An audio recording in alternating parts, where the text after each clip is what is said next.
Ako si Lolo Ramon, 74 na taong gulang na at retirado na. Noong kabataan ko, nagtatrabaho ako ng 60 oras bawat linggo. Ang akala ko noon, kapag mas marami akong kinita, mas magiging masaya ang pamilya ko.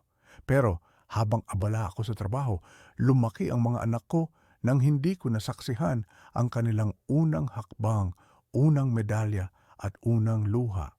Ngayon, malalaki na sila, may sariling buhay at ako, mag-isa na lang sa bahay, nag-iisip kung sulit ba ang lahat ng oras na nawala. Mga bata, tandaan ninyo, mahalaga ang pangarap, pero mas mahalaga ang oras na kasama ang pamilya. Hindi mabibili ng pera ang yakap, tawanan, at alaala.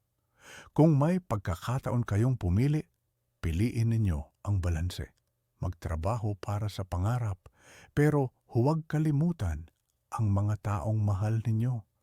Darating ang araw na ang pera ay mauubos, pero ang pagmamahal at oras na ibinigay ninyo, iyon ang mananatili.